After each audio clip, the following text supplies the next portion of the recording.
Hello, and welcome to the Joy Chemistry Podcast. I'm Dr. Maria Malayter, your host. So, today we're going to be focusing on psychological safety and team maturity.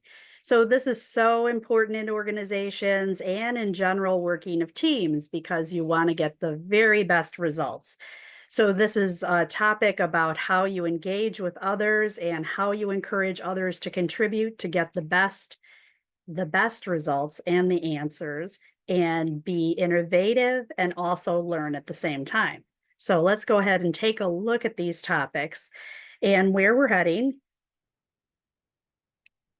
We are going to be talking a little bit about the evolution of psychological safety and then moving toward a new term towards psychological team maturity and also relational maturity, which is vital for organizational cultures and important for the leader to know how to move that process forward.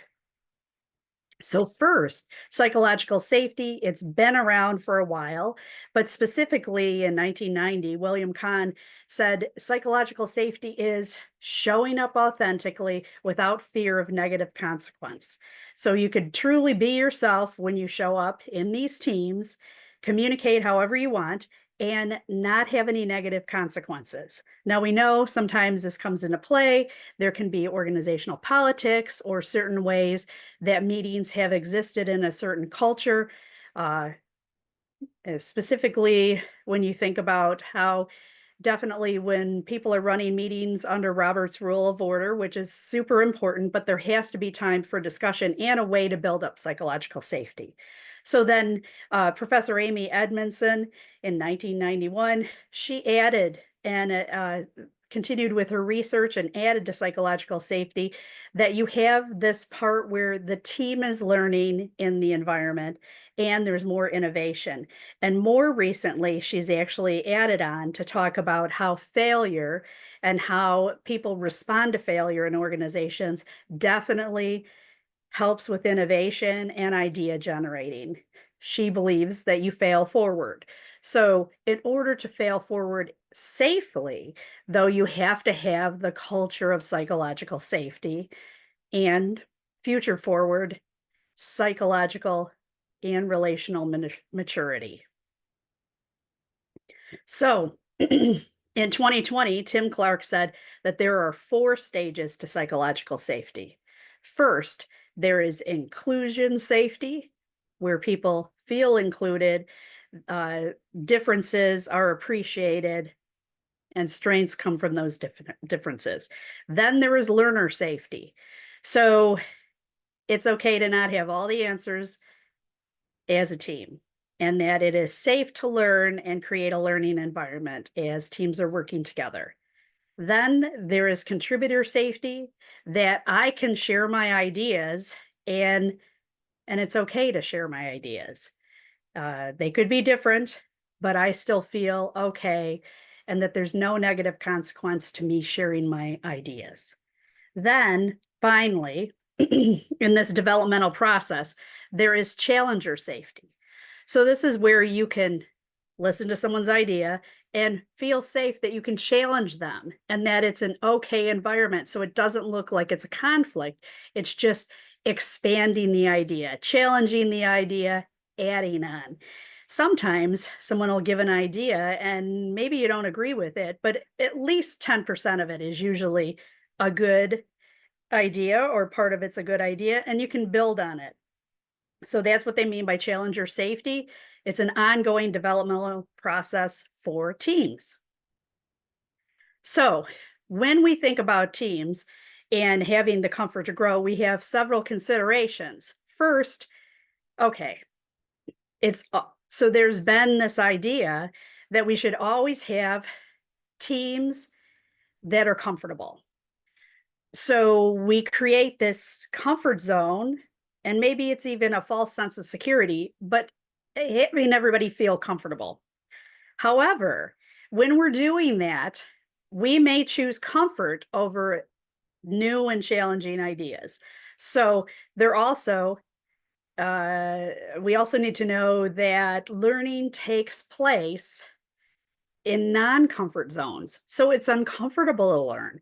So we have to kind of shift the idea when we're thinking about teams to balancing it of having people feel comfortable, but also have them feel comfortable where they're learning. In teams, you want to have a strong working alliance, and so that's where you are rallying for other people. You are putting conflicts aside and you are looking at their ideas and seeing that they have value.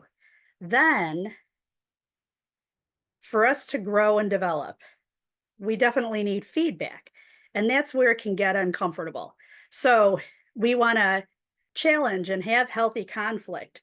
And when we do that, these experiences will take us out of our comfort zone, which could lead to greater innovation and higher learning. All right. When we're thinking about collective and relational psychological maturity, we want to look at some of the terminology. And some of the terminology would be that support and challenge are not opposites. So you can support someone and challenge them at the same time. You definitely want to have openness with the team, and that you have an intertwining between supporting and challenging people. So it's not like they're polar opposites. It's just that you can support and challenge people and have a good discussion and have great outcomes. So the key to this is knowing that the communication flows in all different directions. And that's important to get the best ideas. So when we think about the behaviors of collective, relational, and psychological maturity, we want to think about the behaviors of having full engagement of all the team members. We want to be present and active listeners. And when we do this, we want to be looking for how we can listen to other people's comments and advance them. Someone gives a contribution, their idea, and then you can look at how you might be able to advance that idea further, talking it through. So when you disagree with somebody, and there's a little bit of a creative conflict there. So what you're doing is your conflict always leads to growth or change. So the creative conflict is actually working through a dialogue that generates new ideas. So this is really, really important when you're thinking about building relational and psychological maturity. How can you have good conflict that generates and advances the dialogue? When you're also thinking about the behaviors of relational and psychological maturity, you want to know that different ideas are accepted and worked through. Sometimes when people are in conflict, some people may take it personally, but really, when you're in this maturity level, you are looking at the higher goal of the group. The higher aligned goal supersedes the conflict. It's how you are drawing people together by advancing the conversation through dialogue. The critical piece here is that you have all kinds of feedback loops. So you have horizontal feedback loops and vertical feedback loops. So they're coming from all different directions. And so that changes the dynamic about the safety of giving feedback when you're in meetings. So now let's take a look at how you can develop, or the developmental process of moving a team toward relational and psychological maturity. It's an evolution. So we can have progressive steps when we work with this. So the beginning steps are when you're not at this maturity level in teams. So what this looks like, it begins at where team members are gossiping about other members and they're complaining outside of the meeting. So it's the meeting after the meeting that sometimes occurs. However, those ideas never get to the table and never get challenged. So that's like the lowest level of organizational maturity. Then we are working forward to learn that sometimes when there isn't psychological and relational maturity in teams, people have a fear of speaking up or contributing. So you never get their ideas, which could really contribute.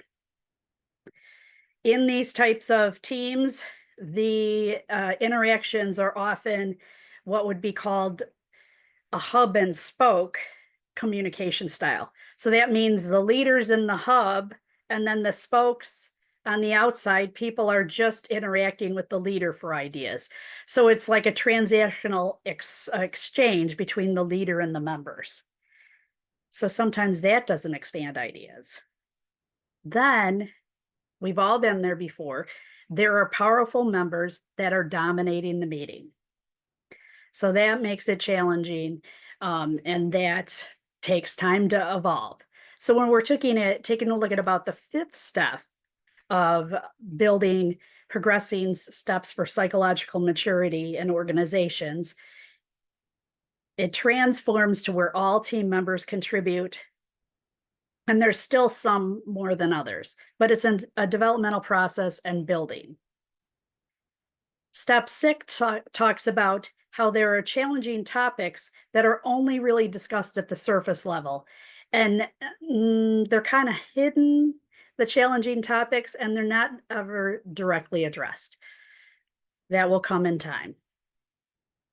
Then as you're kind of building and transforming, you want to get to a place where the team and all members are receiving 360-degree feedback from each other.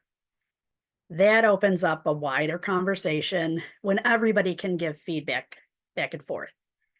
Then in step number 8, feedback is given often and on a regular schedule. This is important that people know when they're going to get feedback or when they can give feedback. Then when we look at step 9, we're looking at the team and the overall collective purpose of the team or the organization. And everyone is working collaboratively toward this effort. In step number 10, you want to look at how you can evaluate the team and the group process. So checking in on how the dynamics of the group is operating, what works and doesn't work, and then suggesting how you may make changes in processes and systems to see how it could become more effective of a team meeting. So that takes some risks. What are we doing well? What are we not doing well? And how could we make it better? How could we function much better as a team? Moving on in the progressive steps for psychological maturity and safety in organizations is number 9 is every member is assured that at the start of the meeting, they can contribute within the first 5 or 10 minutes of the meeting. An openness to express ideas right at the start of the meeting. Then step 10 is team members will build on each other's contributors' ideas to help refine the ideas. This was mentioned before, but taking someone's idea and taking it to the next level and supporting them along the way. Then in step 13, you'll look at how, when you're challenging others, this collective challenge helps people generate new ideas. So there's a level of maturity and safety in how people are communicating that they can advance other people's ideas. So they can be better, serve this better for the organization, for the team, and more innovation. Step 14, when there is conflict in the team, you want to make sure that the conflict is not there for conflict, but it's conflict to advance a positive impact for all the stakeholders. So not just in the team, but the overall alignment of purpose of that group and organization. So all the stakeholders win by having a conflict. So it's not anything personal between people, but it's for the collective goal to make things better for everyone.